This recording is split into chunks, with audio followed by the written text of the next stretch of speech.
සාදරයෙන් පිළිගන්නවා සිරා commerce YouTube channel එකට. අද අපි කතා කරන්නේ නිෂ්පාදන පිරිවැය ලේඛනයට අදාළව වැදගත් පොයින්ට් එකක්. එතනදී ෂෙයා ගණනය කරනවා වෙනස්ම විදිහකට. ඒ කියන්නේ ෂෙයා වටිනාකම දීලා නැහැ. හරිනේ? එහෙනම් අපු ගන්නට මේකේ අවශ්‍ය වන්නේ මොකක්ද කියලා බලන්න. අවශ්‍ය වන්නේ වෙනදා වගේමයි 26 ජුනි මාසය සඳහා නිෂ්පාදන පිරිවැය ලේඛනය. වෙනදා ටිකම තමයි ඉල්ලන්නේ. හැබැයි පොඩි වෙනසක් වෙනවා. මම නිෂ්පාදන පිරිවැය ලේඛනය රූල් කරගෙන තියෙන්නේ. හරිනේ? එතකොට ප්‍රධාන මාතෘකා ටික සෙට් කරගෙන තියෙන ඉඩ තියලා. අවුලක් නැහැනේ. අපි එහෙනම් ගානට යමු. ගාන හදාගෙන යන් අලුත් තොරතුරක් අවසානයේදී සෙට් වෙනවා. හරිනේ? ඔන්න යනවා ගානට. ගානේ උඩින් දැම්ම ගමු අපි. ගානේ උඩ හරි. ඔන්න. අක්ෂිලගේ නිමියඳුම් නිෂ්පාදන ව්‍යාපාරයේ 26 ජූනි මාසය සඳහා පහත තොරතුරු සපයා ඇත. අවුලක් නැහැනේ. ජූනි මාසෙට තියෙන්නේ. ඔන්න කියනවා. රෙදි තොග මිලදී ගැනීම 2,27,000යි. දැන් නිමියඳුම්නේ රෙදි තොග කියන්නේ ඍජු ද්‍රව්‍ය. එහෙනම් රෙදි තොග මිලදී ගැනීම 2,27,000 අපි දාගමු. එහෙනම් අපි දාගන්නේ ඍජු ද්‍රව්‍ය වලට 2,27,000ක්. අපි ලියනවා රෙදි තොග මිලදී ගැනීම.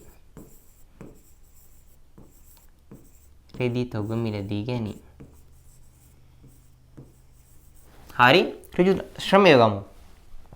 ඊළඟට PDF එකේ තියෙන අයිතම. පිළිවෙලටම දීලා තියෙනවා එකකින් දවුලක් නැහැ. ඇඳුම් මසන්නාගේ වැටුප 65000. ඍජු ශ්‍රමය. හරිනේ 65000ක් අපි සෙට් කරමු. එහෙනම් 65000ක් ඍජු ශ්‍රමය. කෙලවටම දාගමු. ඇඳුම් මසන්නාගේ වැටුප. ඇඳුම් මසන්නාගේ වැටුප. හරි ඍජු වෙනත්. ඊට පස්සේ තියෙන ඍජු වෙනත්. අපි යමු PDF එකට. මෙතන කියනවා ඍජු වෙනත් පිරිවැය 28000යි. කෙලින්ම දීලා තියෙනවා. එහෙනම් අපි දාගමු. ඍජු වෙනත් පිරිවැය 28000. එහෙනම් ඍජු වෙනත් 28000යි. හරි. ප්‍රාථමික පිරිවැයත් එකතු කරලා ගත්ත හැකි. අපි ටස් කාලා ගමු. එහෙනම් මෙතන මේ ටික එකතු කරනවා. 8යි 5 13යි 20යි 2ක් ඉතුරු 2යි 4යි 10යි 12යි එකක් ඉතුරුයි 2,20,000. හරිනේ? ඔය විදිහටයි එන්නේ. මුළු ප්‍රාථමික පිරිවැය හරිනේ 7යි 5 12යි 20යි 2ක් ඉතුරුයි 10යි 12යි එකක් ඉතුරුයි හරියට හරි. එහෙනම් මෙතන එනවා 2,20,000ක් මුළු ප්‍රාථමික පිරිවැය. ඊට පස්සේ ඉතුරු ටිකට යමු. ඊට පස්සේ නූල් හා බොත්තම් පිරිවැය 4,500යි. ඒක වක්‍ර ද්‍රව්‍යයි මේ බාණ්ඩ. රෙදි තොග 2,27,000ක් තියෙනවා. මේක 4,500යි. වටිනාකම චූටි. එහෙනම් වක්‍ර. එහෙනම් නූල් හා බොත්තම් පිරිවැය 4,500 අපි දාගමු. 4,500 මෙතන එනවා. මොකේටද?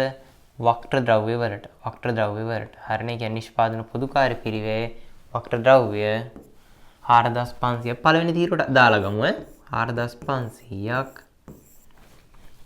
නූල් හා බොත්තම් පිරිවැය. නූල් හා බොත්තම් පිරිවැය. හරි. ඊට පස්සේ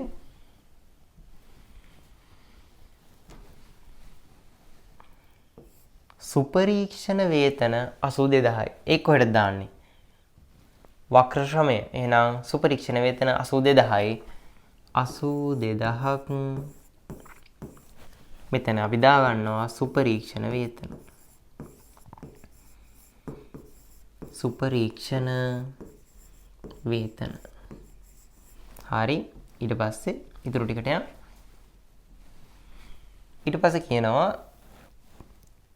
කම්මල් මුරකරු වේතන 40,000. ඒකත් වක්‍ර ශ්‍රමය. එහෙනම් 40,000 අපි දාගමු. 40,000ක් වක්‍ර ශ්‍රමය වලට. කම්මල් මුරකරු වේතන. කම්මල් මුරකරු වේතන. හරි. ඊට පස්සේ විදුලිය වියදම් 28000යි. වක්‍ර වෙනත්. එහෙනම් 28000ක් විදුලිය. 28000ක් විදුලිය. එහෙනම් මෙතන වක්‍ර වෙනත් වලට 28000ක් විදුලිය. විදුලිය වියදම්. හරි. ඊළඟ කොටසට යන්න.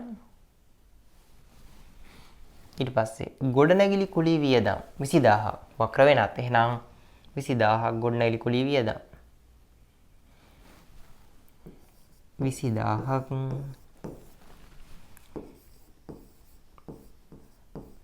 ගොඩනැගිලි කුලී වියදම්. හරි. ඊට පස්සේ වරිපණම් වියදම් 7200. ඒකත් වක්‍ර වෙනත්. එහෙනම් 7200ක් වරිපණම් වියදම්. 7200ක් වරිපණම් වියදම්. හරි. ඊට පස්සේ ඔන්න මෙන්න මේක තමයි වැදගත් පොයින්ට් එක. ඔන්න අලුත් එක. හරිද? මහන මැෂින් පිරිවැය. මැෂිමයාගේ ලක්ෂ 6යි. හරිනේ? මතක තියාගන්න මැෂින් එකේ අගය නිෂ්පාදන පිරිවැයට ගන්නෙ නැහැ. මැෂින් එකේ අගය නිෂ්පාදන පිරිවැයට ගන්නෙ නැහැ. හැබැයි ෂේ ටික ගන්නවා. අර ගෙවෙන චුට්ට විතරක් ගන්නවා. දැන් මෙන්න යනවා.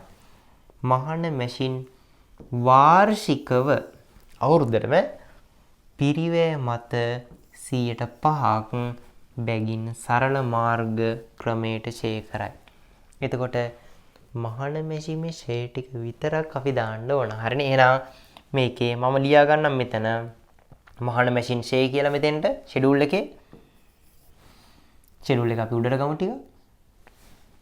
හරිනේ? අපි සෙට් කරනවා මහන මැෂින් ෂේ.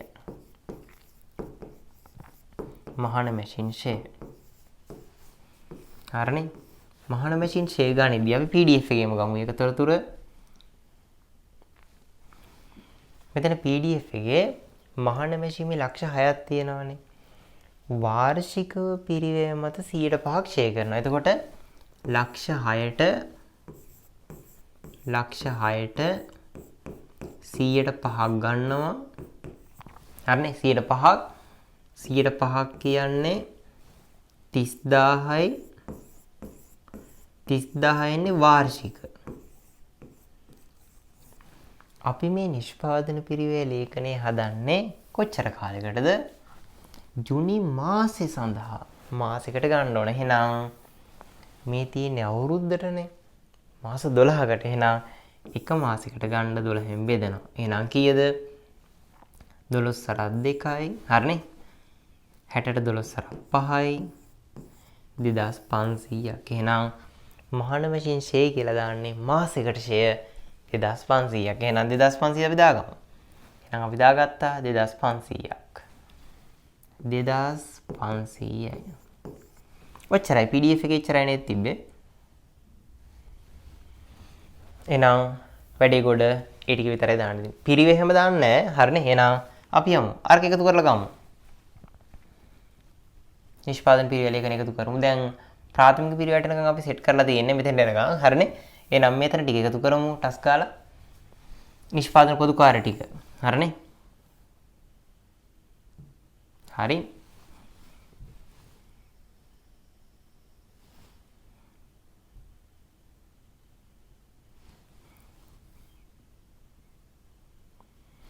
හරි. ඔන්න එකතු කරා. මෙතන බිඳු 2යි 5යි 10යි 12යි එකක් ඉතුරුයි.